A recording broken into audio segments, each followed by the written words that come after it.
Agora começou.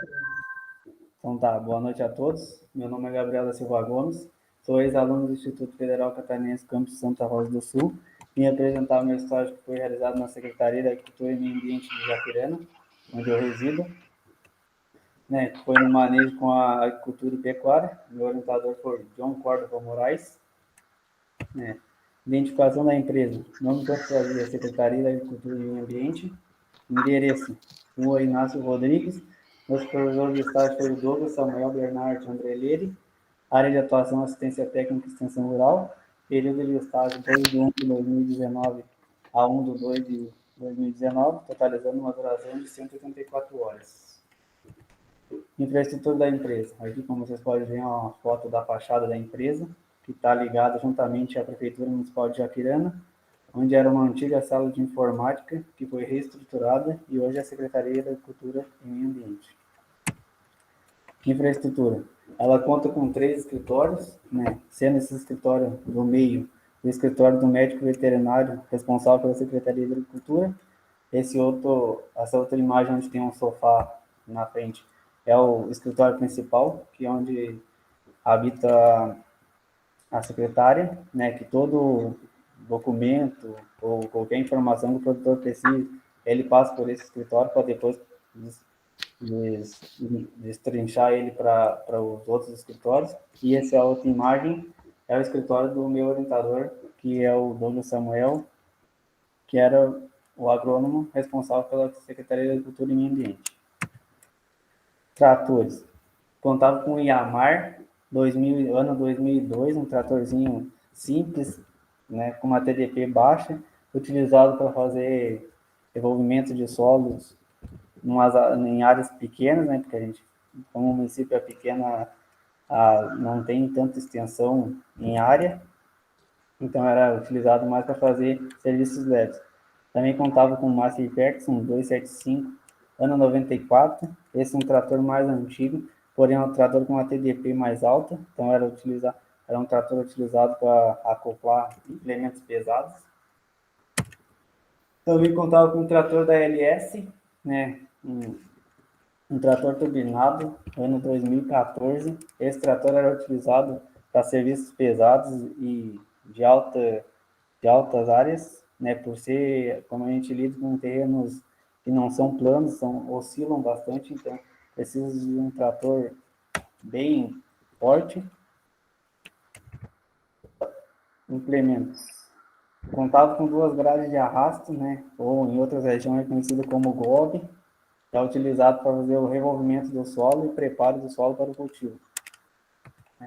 Também uma bateria de feijão, que hoje para nós aqui é uma tecnologia bem avançada, e ela é acoplada ao trator, na TDP do trator. Antigamente não se tinha um implemento desse, era utilizado, era batida a manguá, que a gente chama aqui, que era utilizado para bater feijão. Então, quando o produtor levava aí 3, 4 horas para bater feijão, essa máquina aí consegue bater 2, 3 sacos de feijão em meia hora. Programas executados pela Secretaria da Agricultura e Meio Ambiente, o DICEMIN. O DICEMIN era voltado mais para a parte da pecuária e desenvolvimento de genética. O sistema de inspeção municipal, que é produtos de origem animal. E o troca-troca, que é voltado para a parte de grão ou de silagem. O DICEMIN. O que é o DICEMIN? É um programa realizado pelo Estado, que foi introduzido dentro dos municípios hoje para fazer com que os pequenos produtores consigam fazer um melhoramento genético do seu rebanho.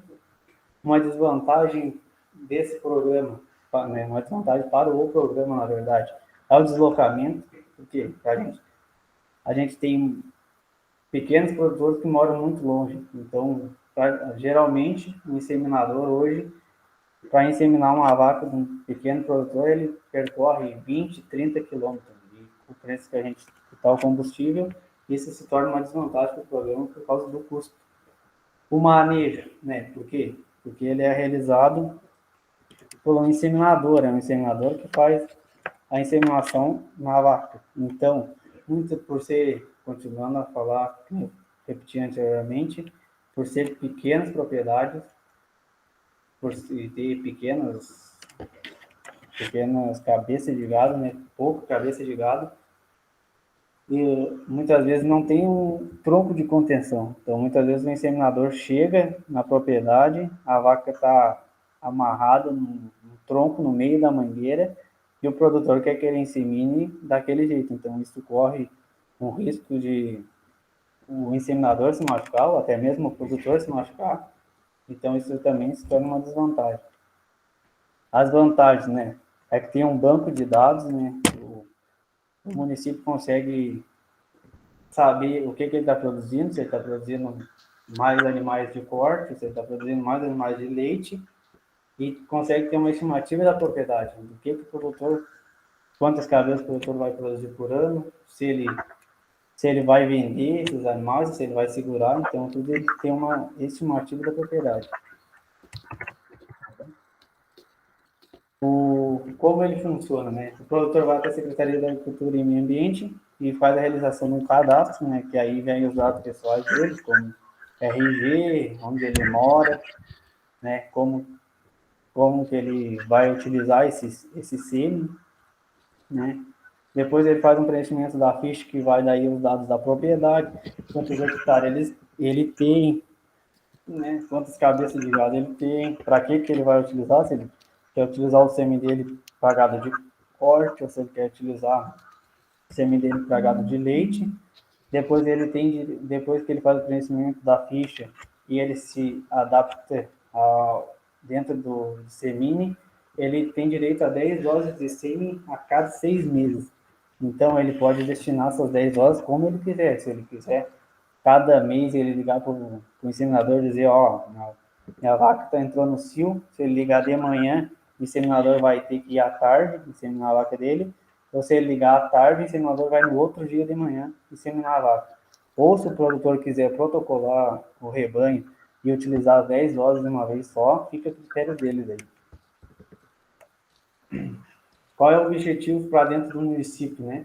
O controle de sanidade, por quê? Porque o Rio Grande do Sul ainda está livre só de febre aftosa, mas não está livre de brucelose. Então, fazer com que os produtores vacinem os animais, né? Para talvez futuramente ser o estado também livre de brucelose, né? Fazer com que os pequenos produtores façam o movimento do bloco produtor, com que ele faça o quê? Faça venda de gado ou compra para quê? Para gerar capital para o município, fazer com que o município se desenvolva. O produtor, vantagem do produtor, genética, né?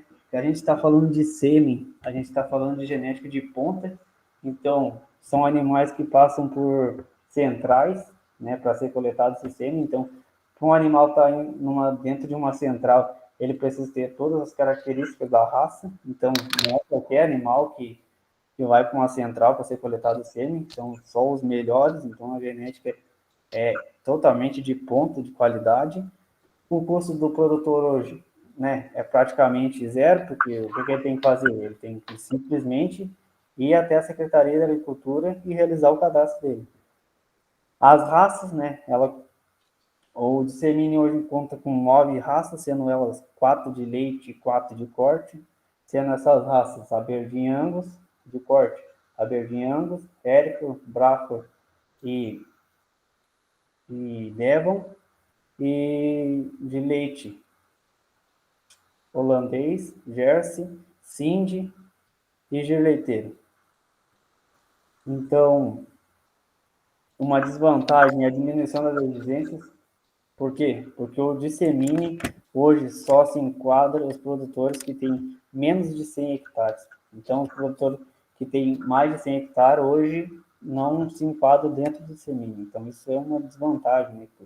Ser um pouquinho mais para se enquadrar uma quantidade maior de pequenos produtores. Sistema de inspeção municipal, que é o SIM, né? O que é o SIM? O SIM é um sistema de inspeção municipal que foi trazido também e introduzido dentro dos municípios, né? Para auxiliar o produtor que produz alimentos de origem animal. As exigências desses programas é a fiscalização, porque a gente está falando de produto de origem animal, então, e o animal hoje pode transmitir doenças que são zoonoses, que pode ser transmitido do animal para o ser humano ou vice-versa, então precisa ter uma fiscalização desse produto, então é uma das exigências do programa. O combate à clandestinalidade, porque o produtor, no momento que ele não tem uma fiscalização do produto, ele está produzindo um produto clandestino, né, e pode estar levando talvez uma doença para dentro de várias, tá vendo? De várias populações, pode contaminar várias pessoas, né, consumindo um produto que não tem fiscalização. Depois a coleta de água, por quê? Porque como a gente fala de interior e de fazenda, muitas dessas fazendas não tem água encanada, então o que acontece? A água vem ou de vertentes ou de poço, então é feita uma coleta de água para saber se essa água é potável ou se essa água não tem um excesso de ferro ou de outra, ou uma contaminação. Qual é o objetivo da queijaria? Agregar valor para o produtor, né? Porque daí a gente está falando de um produto legalizado, então o produtor consegue taxar um valor maior do produto, o transporte, porque ele vai conseguir emitir nota fiscal do produto dele e conseguir transportar normalmente, né? Sem perigo nenhum, e trazer para o produtor uma melhor qualidade para ele poder levar ao consumidor também a melhor qualidade. Por quê? Porque a base do produtor, o lucro do produtor vem através do consumidor. Sendo que o consumidor está consumindo um produto legalizado, que sabe que tem uma fiscalização, o produtor e o consumidor vão estar ganhando, né, em relação a essa parte. Como funciona essa queijaria? Lembrando essa primeira imagem, onde tem uma cadeira aqui, como você pode ver. Lembrando, o ordenhador não pode ser a mesma pessoa que faz o queijo. Então, o ordenhador é uma pessoa e a pessoa que faz o queijo é outra. Então, tem que ser duas pessoas para fazer a parte do queijo. O ordenhador vem até esse funil que tem no meio da parede, ali, como vocês podem ver. Ó. Tem um funil no meio da parede. Ele vem com o tarro de leite ali, larga o leite por aquele funil. Esse leite passa e entra dentro desse tarro aqui, que já é dentro da indústria. O que acontece? Depois de ele passar por esse tarro, ele vem para esse balde de alumínio, onde ele passa por uma peneira para tirar qualquer cisco ou sujeira que tenha caído no transporte dele até ali. Depois desse balde de alumínio, ele passa para essa bacia, onde ele recebe o coalho, que o coalho nada mais é do que um produto que faz com que o leite flocule, forme grumos. Então, a parte dos grumos sobe para a superfície e o líquido, né, que é a água do leite, fica embaixo. Depois, esses grumos vêm para dentro dessas formas que são perfuradas, né, onde o líquido, toda a água que ficou do leite sai nessa pia aqui de inox, já lembrando, né, a pia é de inox para não ter uma contaminação, né? Daí ela recebe esses pesos para quê? Para sair todo o líquido e ficar só a parte do queijo mesmo. Ele fica aqui por 24 horas, sendo que quando der 12 horas, a pessoa que faz o queijo vem ali, tira ele, vira e coloca ele de novo dentro da forma. Depois que ele é feito, ele vem para essas partilheiras, onde ele passa o período de maturação, que é de 60 dias, até chegar na mesa do... Desculpa. Até chegar na mesa do produtor, do consumidor, na verdade. Aqui nessa outra imagem é o líquido que sai dessa primeira imagem aí, que é a água que a gente falou, que a gente chama de soro aqui, na verdade. Daqui o ordenhador ou dá um destino para esse soro, mas muitas vezes ele... Desculpa. Muitas vezes ele destina esse soro aos porcos. Troca-troca. Troca-troca É um programa criado no ano de 1988 pelo governo estadual, que traz para os pequenos produtores a parte de desenvolvimento da agricultura, né? O troca-troca para o produtor, né? Vantagens. As condições de pagamento, por isso que o nome já diz, troca-troca, porque é uma troca que o produtor faz, porque o produtor vai até a Secretaria da Agricultura, pega a semente de milho, planta, aduba, colhe, e depois ele vai lá para fazer o pagamento dessa semente. Né? A produção, então, porque a gente está falando de sementes tratadas, então a produção dele vai ser maior. Né? A qualidade, porque a gente vê sementes que passam por estudos, né? Tem sementes hoje que já são resistentes a herbicida, que são resistentes à seca, então tudo isso varia a qualidade da semente que ele vai plantar. A desvantagem é a restrição, porque cada produtor tem direito a 4 bolsas de milho, que, né, que se estima que é uma bolsa por hectare. Então, o produtor tem direito de plantar 4 hectares, porque só 4 bolsas que ele ganha. Então, poderia ser um pouquinho mais, talvez.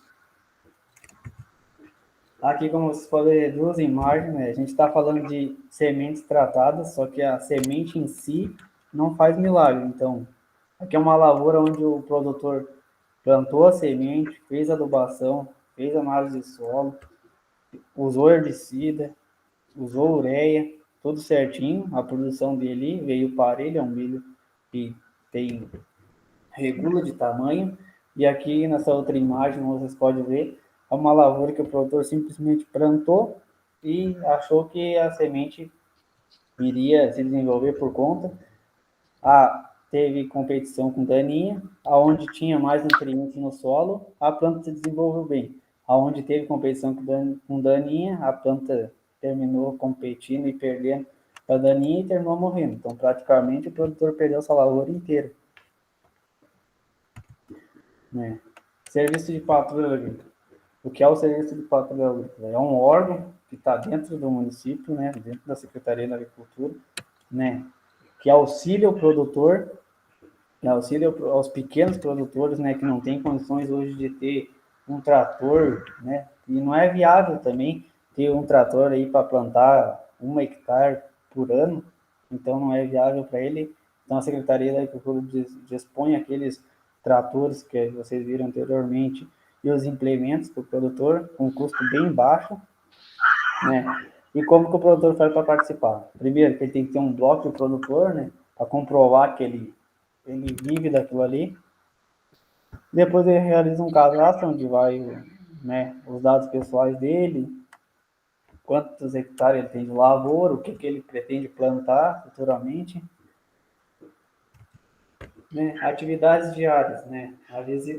Visita uma propriedade, a gente fez uma visita numa propriedade que é a mesma foto anteriormente, né? A gente fez um levantamento da produção, né? Perguntando para o produtor o que ele achava dessa produção, que ele achava que ele ia produzir, né? Se ele ia produzir silagem, quantas toneladas ele ia produzir, se ele ia produzir grão, quantas sacas ele ia produzir.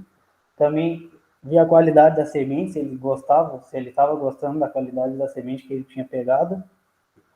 Depois era feito um diálogo com ele para saber, né, o que ele pretendia fazer dessa silagem, se ele ia vender ou se ele ia usar para consumo próprio, ou a mesma coisa do grão, se ele ia vender o grão ou se ele ia usar para consumo da fazenda.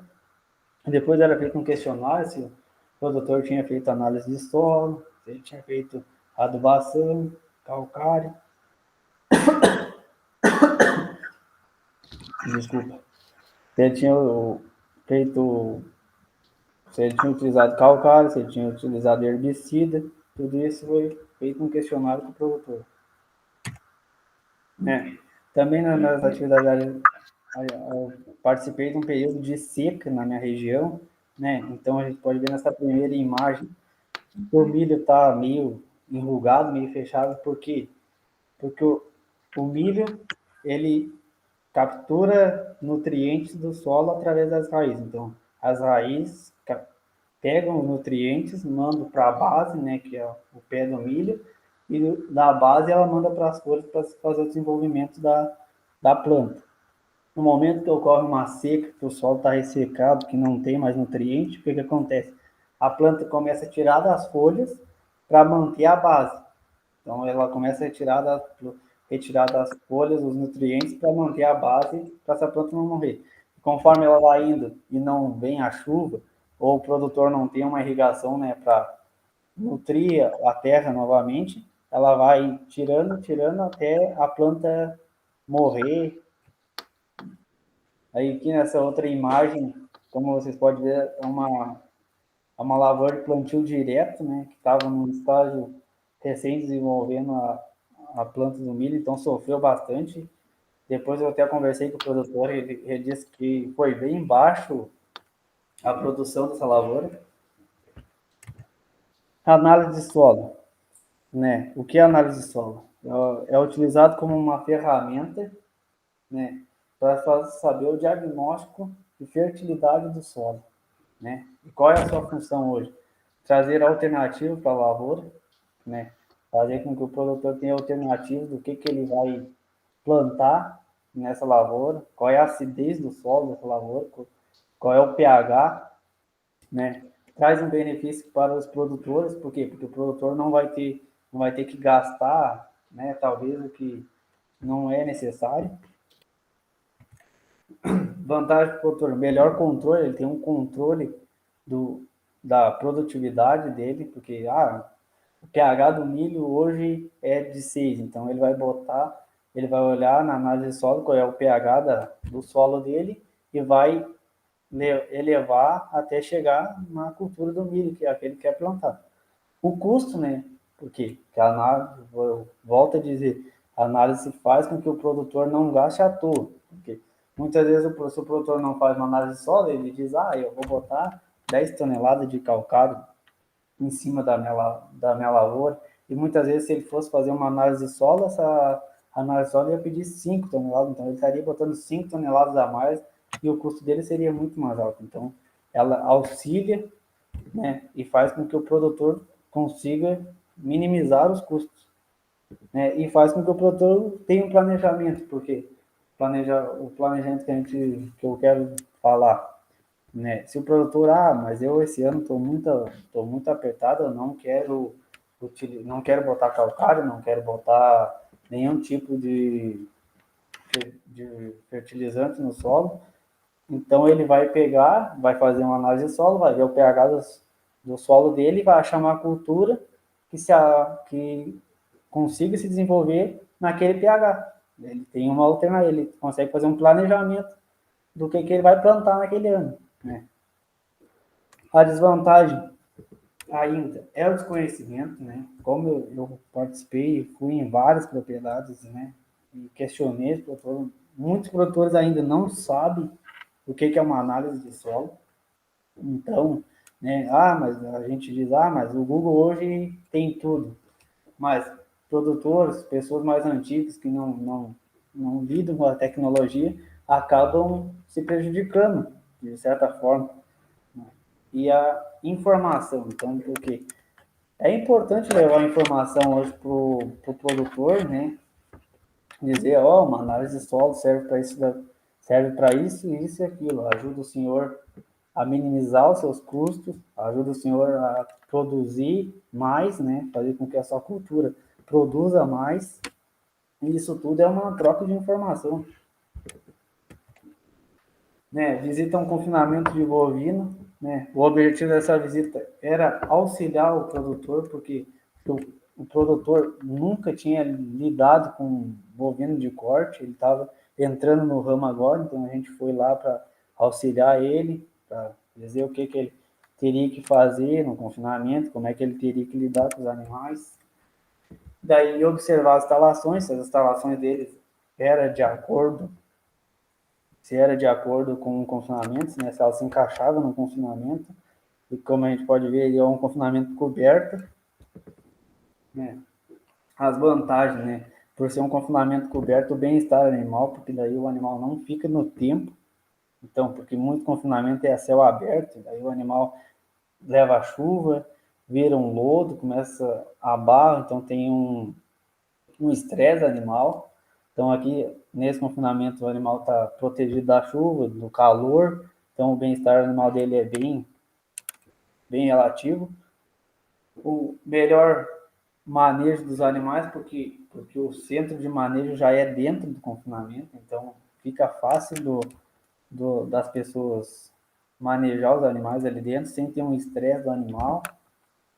E a mão de obra, porque, como a gente falou do confinamento, que tem um centro de manejo dentro do confinamento, a mão de obra, duas pessoas conseguem fazer o manejo dos animais tranquilamente, sem causar um estresse animal.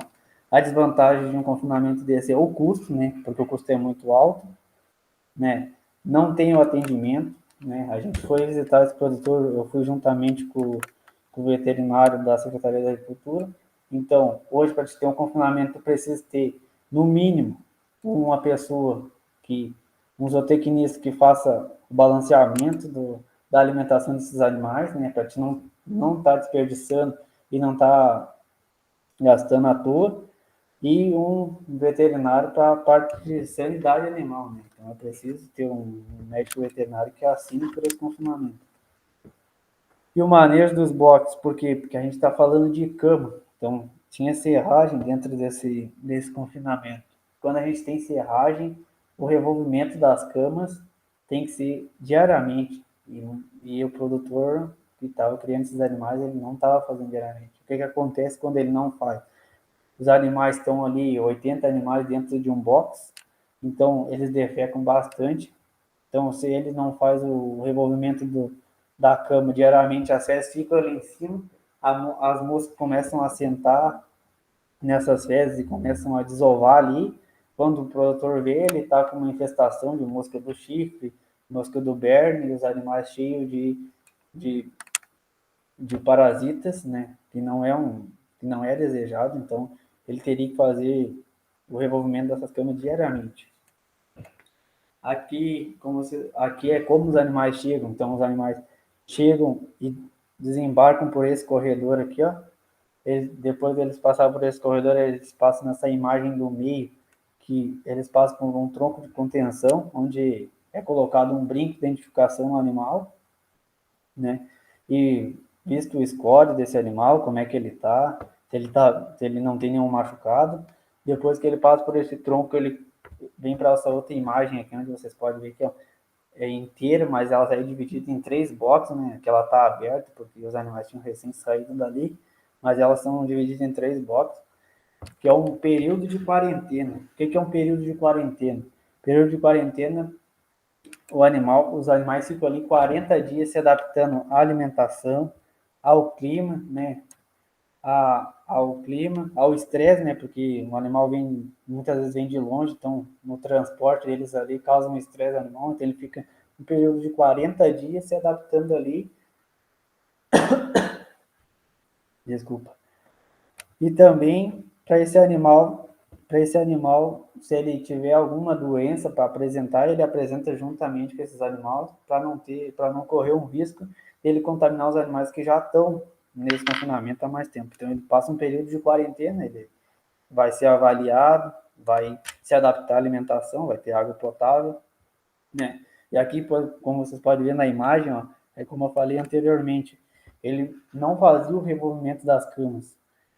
Diariamente ocorre esses torrões aqui, ó, né? Quando ele vai fazer o revolvimento. E esses torrões, querendo ou não, para um animal deitar em cima aí, ó, ela causa um desconforto.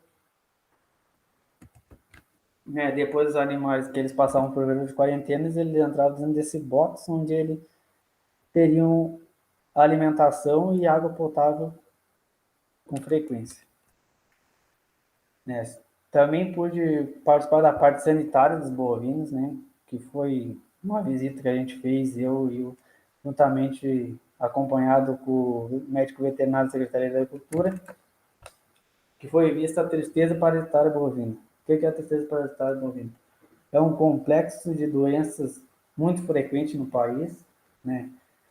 é causado por protozoários, né, da babesiose e também anoplasmose.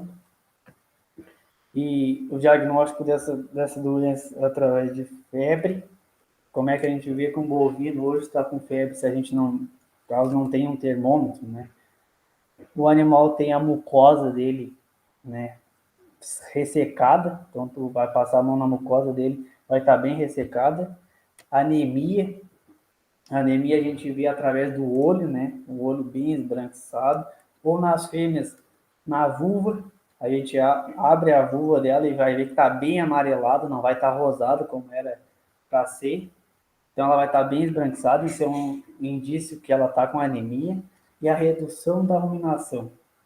Porque quando o animal está doente, a primeira coisa que ele faz, ele para de se alimentar, se afasta do rebanho e para de ruminar. O transmissor dessa doença é o carrapato, né? O Bobillus micrópolis, né? A forma de tratamento é o controle, né? O controle do carrapato, né? No campo. E quando o animal já tem essa doença, a vacinação. E agora abro para as dúvidas. Faça a conclusão ou eu deixo a dúvida primeiro? Gabriel, acho que é interessante primeiro os questionamentos, né? Sim. Vamos deixar à disposição do professor Luiz Fernandes. Se o professor tem algum comentário, algum questionamento, fica à vontade, professor. Boa noite, Gabriel, protagonista desse momento, né? Tão importante na vida do estudante. Boa noite, Dion, um grande colega do Instituto Federal. Saudade de estarmos presentes aí no Instituto, Dion. A Lidiane também, outra grande colega lá do Instituto. Obrigado por estarem essa noite aí conosco. Gabriel, eu queria dizer que a apresentação foi muito boa, excelente. Tá, Gabriel, eu fiquei muito contente com a tua postura, com o teu desenvolvimento do conteúdo, com a tua segurança, né? Eu posso dizer que tu é um grande técnico, que tu domina o que tu está falando, tu viveu o que tu fez, tá? Eu vou fazer um questionamento de ordem técnica, não é esse o nosso objetivo nesse momento. Sim, sim. A grande maioria dos questionamentos que eu ia apontando, tu já ia respondendo, tá? Mas sobre o queijo serrano, eu tenho alguma curiosidade. Tem a serrano, a gente gosta muito do queijinho, né? Ô, Gabriel, o que caracteriza o queijo serrano? Tu mostrou todo o processo de fabricação ali, mas o que caracteriza? Como o senhor pode me explicar melhor, professor? Como é que são as vacas, a alimentação? Olha, professor, a parte assim, como a gente chegou à tarde, assim, eu não pude avaliar, mas geralmente o rebanho é de vacas mestiças. Não tem um rebanho, eu produzo queijo de vaca holandesa ou de vaca jersey, que é o que ocorre muitas vezes, né? Aqui, para nós, a população pega de vacas mestiças, pega as melhores vacas leiteiras, mestiças, né, cruzada de anos aí, pego as melhores, né? Essas vacas vão ser as que vai ser ordenhadas e feito o queijo dessas vacas. Não tem uma raça definida, sabe? Certo. E alimentação? Alimentação, pastagem, né? As vacas vão a campo, umas propriedades com uma pastagem melhor, outras propriedades com uma pastagem menor. Onde tem uma pastagem melhor, o produtor mantém uma pastagem melhor na pastagem e quando vai fazer ordenha, uma raçãozinho concentrada ali. Onde a pastagem é menor, geralmente o produtor suplementa a vaca com silagem depois. Certo. Gabriel, o pessoal que produz queijo está satisfeito? Olha, professor, o pessoal que produz queijo, que hoje é legalizado,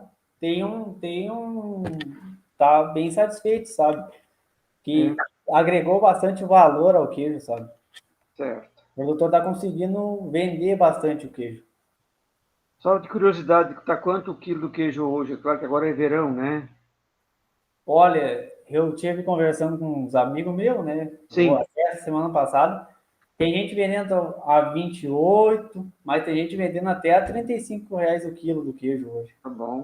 Nossa, muito bom.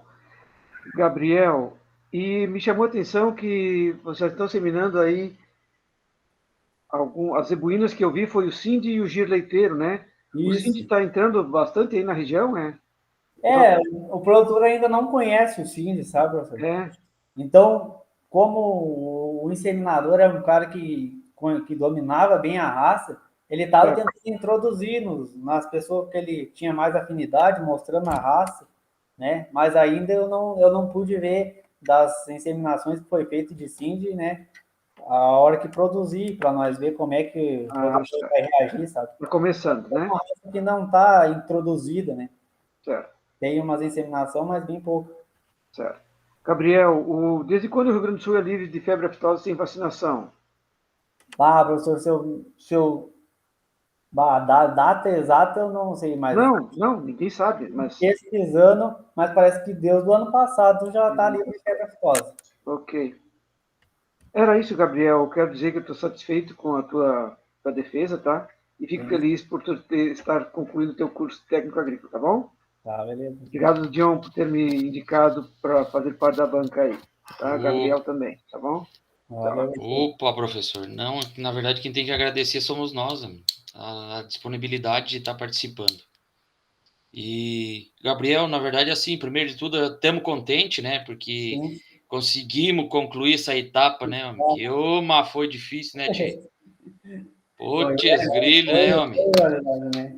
Tiveram que apertar no sapato, apertar no calo ali para conseguir resolver, né, Então, homem? isso resolveu o Porque problema, né? os conselhos, aqueles que a gente dava, de, ô, Gabriel, vamos de uma vez terminar esse negócio aí, tchê. O Não, cara mas estamos contentes que deu certo, graças a Deus. graças a Deus. É. E temos todos com saúde também, né? Isso é a coisa mais importante nesse momento. Tá, Isso. com relação, assim, aos questionamentos, são algumas dúvidas que surgem e interprete assim, é como uma conversa entre amigos aqui, entre colegas, Não, tá? São algumas dúvidas que surgiu aí agora nesse momento da apresentação, tá? Se não tiver as respostas, também fique tranquilo, não é, não, é uma tranquilo. conversa. Não, beleza. A primeira dúvida, nos programas lá, naqueles programas, por exemplo, o Dissemine, quantos produtores participavam no município? Tinha esses dados? A gente, quando eu cheguei ali, recém tinha entrado de Semini, sabe? Mas a gente já lidava com cerca de 50 produtores no de Semini, né? Tá. Mas ele Uma, estava crescendo. uma outra dúvida, assim, Gabriel, como é que quais eram os critérios para selecionar esses produtores? Como é que funcionava? Né, o que aconteceu? A única exigência do Semini mesmo foi, como eu falei ali, o produtor teria que ter menos de 100 hectares, sabe? Sim. Para ele se Ah, encaixar como um pequeno produtor. era só a área, então. Isso, era só a área. Porque daí, de 100 hectares para baixo, ele já se enquadrava como um pequeno produtor, né? Mas aí deixa eu ter questionado. E aí na região serrana, isso reflete num grande número de produtores? Reflete, reflete, porque é bem poucos que têm bastante área, sabe? A maioria dos pequenos produtores se encaixam dentro do dissemínio. Hum, É bastante terreno, mas é bastante dividido, sabe? É bastante pessoa habitando. tá. Tá, outra dúvida que ficou. Tu nos disse que cada produtor tinha direito a 10 doses, né? Isso, A cada 6 meses. isso. E aí, se eu quisesse sincronizar minhas vacas, por exemplo, eu sou produtor, eu analiso de acordo com o produtor lá de produção de carne, Sim. produtor de terneiro. Se eu quisesse utilizar 20 doses lá numa estação de monta, lá em outubro, por exemplo, eu poderia fazer isso também? Essa, No ano, por exemplo. no ano, Eu vou inseminar só em outubro. sim, sim. Não, poderia, porque daí o que ele ia falar? Ele só ia chegar do duro e ia falar assim, ó, as minhas 10 doses de sêmen que eu tenho a cada 6 meses, eu vou utilizar essas 10 primeiras e vou juntar junto com as 10 segundas, na verdade, né? E daí vou inseminar minhas vacas tudo de uma vez só. As 20 doses de sêmen, ele podia utilizar como ele quisesse, sabe? Tá, Ele tinha o direito de protocolar as vacas dele e utilizar o sêmen. Só que daí ele teria que avisar, por quê? Porque como é compra de sêmen, né? Então a Secretaria da Agricultura ia dizer, não, o John lá quer 20 doses de sêmen, então em outubro de dia tal tem 20 doses de sêmen reservado para ele. perfeito, tranquilo. E existia alguém já protocolando animais? Tinha alguém fazendo essa técnica? Como eu te falei ali, que eu entrei e tinha recém-chegado, ainda não. Mas já estava um produtor melhorzinho, assim, que já tinha uma noção, já queria protocolar. Tá. Com relação ao sim lá das queijarias, aquilo que o professor Luciano comentou ali, quantos produtores no município faziam parte do sim? Bah, do sim, bem poucos produtores. A gente conseguiu legalizar, o município hoje conseguiu legalizar de 10 queijarias, ele conseguiu legalizar uma queijaria só. Jesus. Por Tá? quê? E em função do que isso? Porque a gente vê que é uma dificuldade grande em todos os municípios. Mas o que acontece? Aqui no nosso município, teve uma troca recente de responsáveis do SIM, sabe? De médico veterinário. E daí entrou, né, um médico veterinário que ele achou que ele chegou para o produtor e qualquer coisa para ele era motivo para ele fazer com que o produtor parasse de produzir. Ele chegava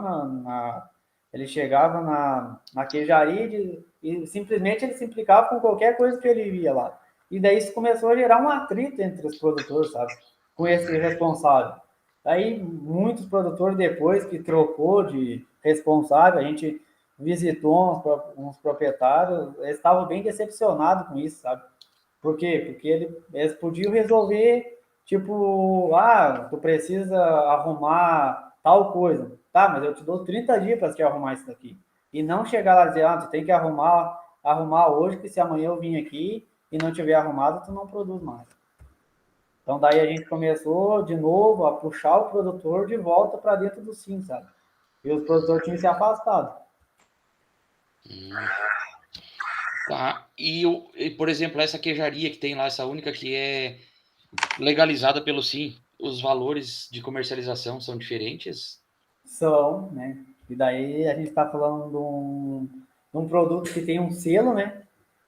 Então, um queijo hoje, dentro de uma queijaria, está em torno, que nem eu falei ali para o professor, de 35, né? Até R$ 40 um queijo certificado. Perfeito. Tá. Outra dúvida que ficou. Lá no troca-troca de semente, qualquer produtor participava do programa? Qualquer produtor. Dele tendo bloco de nota no município da Jaquirana, ele tinha direito a 4 bolsas de semente. Isso, né? Por quê? Ele tinha direito a 4 bolsas, ele é um programa que ele não restringe, né, John? Porque não é dado, sabe? O produtor pega a semente ali, mas depois, futuramente, mais para frente, ele vai ter que pagar essa semente. Então, não tinha uma restrição de, tu tem que se enquadrar dentro desse requisito para te poder ter a semente. Sim. E isenção na semente não existia. Como Isenção assim? de valor. Por exemplo, aqui em Santa Catarina, eu sei que a gauchada ficou toda ouriçada, né, com os catarinenses, porque aqui em Santa Catarina tem uma subvenção do Estado que auxilia no produtor. Produtor lá, a bolsa de semente, essa safra passada, por exemplo, ficou na faixa de 70, 80 reais. Dependia a bolsa de semente que tu pegava. Não, aqui não, né? Pois, aí não, aí o valor da semente, o produtor vai ter que pagar o valor integral. Isso, valor integral. Tá. Lá no confinamento, aqueles animais que tu nos apresentou ali eram animais aí da região? Da região da Jaquirana? Não, esses animais eram de fora. Ah, animais de fora. De fora. Que animal era de fora mesmo. Da região não chegou a pegar nenhum. Perfeito, doutor Jaquirana. Eu acho que da minha parte é isso. Não sei se a Lid quer fazer algum questionamento. Fique à vontade, Lid. Oi, John. Não vou fazer nenhum questionamento, né? Só parabenizar o Gabriel pela apresentação. Muito obrigado. Então, o senhor fique à vontade, faça suas conclusões aí. E de antemão, já parabéns, né, pela defesa. Não, eu É aquilo que eu te falo, que eu sei que a Secretaria da Agricultura é meio que tirar leite de pedra, né? É. É um estágio que ele é meio delicado, assim, que, primeiro, que ele abrange várias situações, Sim. várias atividades, e dependendo da secretaria, às vezes não tem uma efetividade muito grande no campo, né? Isso. É muito escritório e pouco campo. E aí parece que não aconteceu isso, parece que foi muito tranquilo, né? Teve esse concílio aí, né? Conciliou as coisas. Isso. Tá? Então o senhor fique à vontade, se o senhor quiser fazer a sua conclusão, fique à vontade. Eu só termino. Eu consigo abrir de novo agora. Aqui. Às vezes ela cheia aí, não? Não, por enquanto não abriu nada. Tá, só vou ajeitar aqui de novo. Ajeitar o negócio.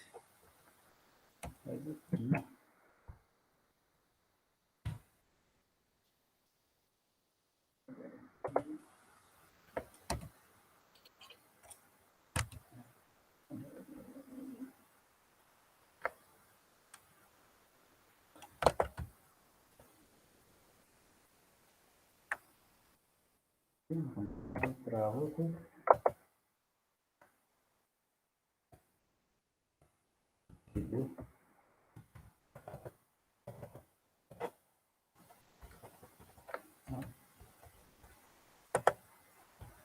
Peraí que eu vou tentar ajeitar aqui. Nossa.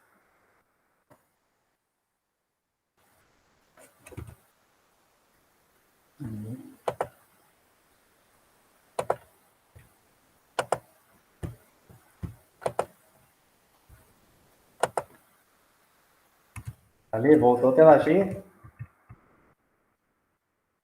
Ali, funcionou. Tá, só.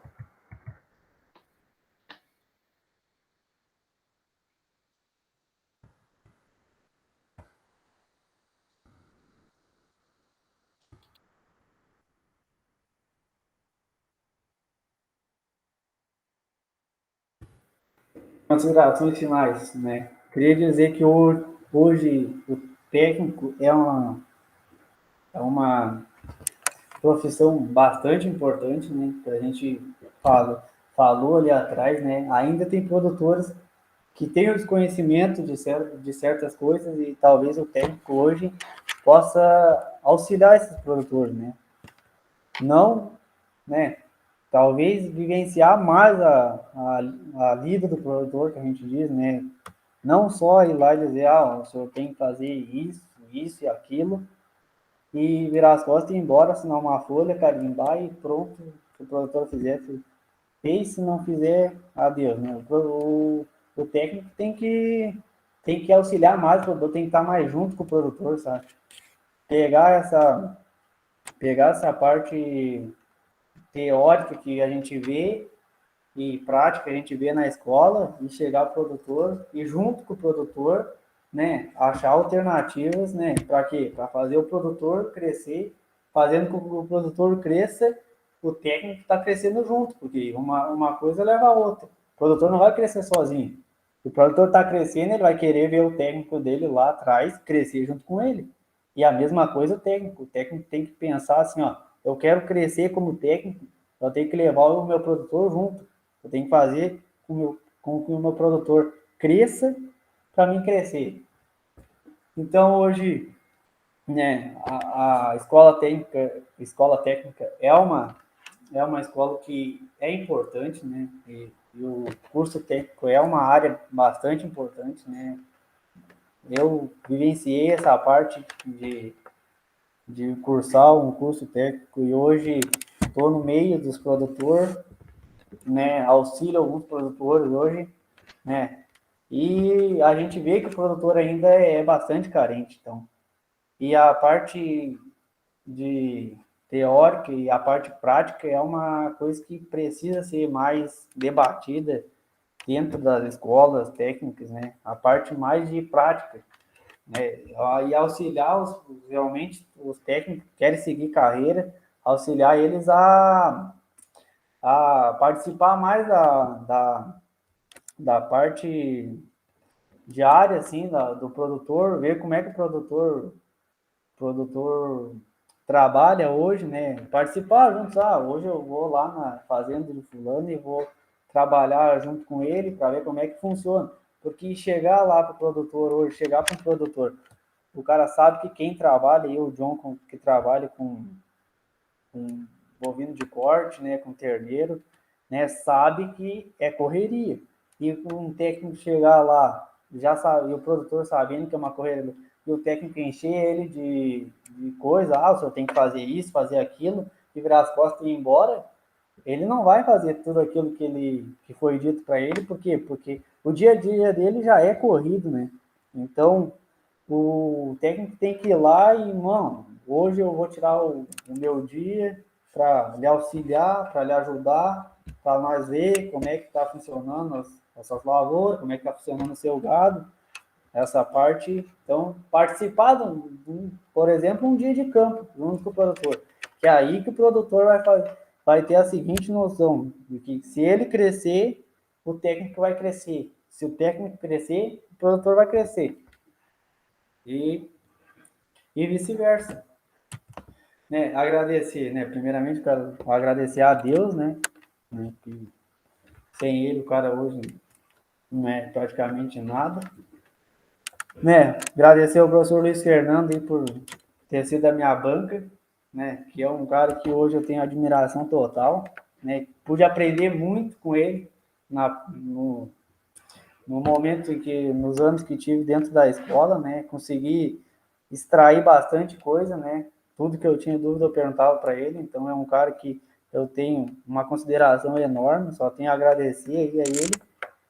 Ao John, né? Nem se fala, um cara que me ensinou tudo que eu sei hoje, eu devo a esse professor e ao professor Saulo também, que é um professor que me puxou bastante a orelha, são os caras que me puxaram bastante a orelha, mas para quê? Para que eu seja uma pessoa melhor e cresça hoje, né? E estou crescendo graças a eles, né?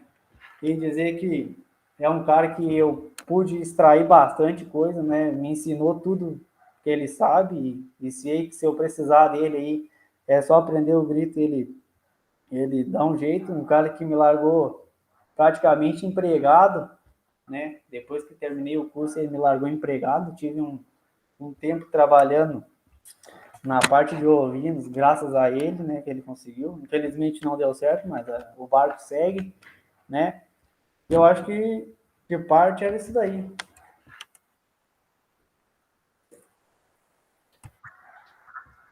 Bueno, Gabriel, parabéns pela apresentação. Nós só temos que agradecer e ficamos muito contentes em ver esse resultado, assim, né? Em alunos ainda com essa realidade o professor Luciano também conhece essa realidade, sabe de onde é que vocês saem lá da Jaquirana e vê que vocês estão crescendo e se desenvolvendo. Esse que eu acho que é o papel da nossa instituição. Parabéns, tio. Parabéns. Muito obrigado. Eu tenho que agradecer aí por pegar essa boca brava aí.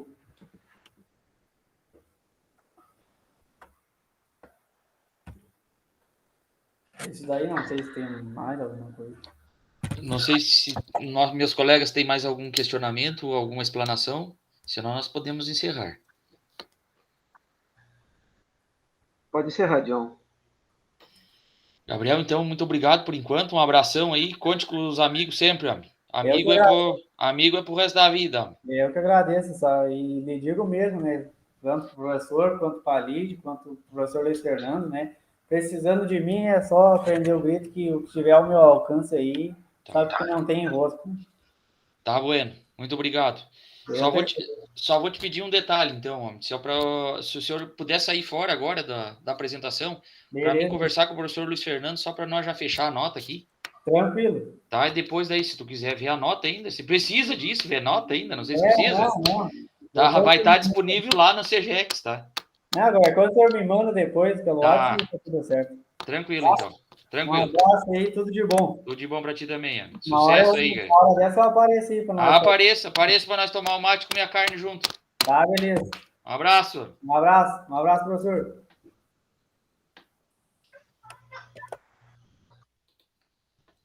Professor, eu tô com a ficha aqui. O que o professor acha? John, Podemos já fechar aqui as notas? John, só vou te pedir um favor. Só pode parar a gravação, que aí a gente já... Bem lembrado, Lid. Desculpa a baianagem. O que acontece? Acho.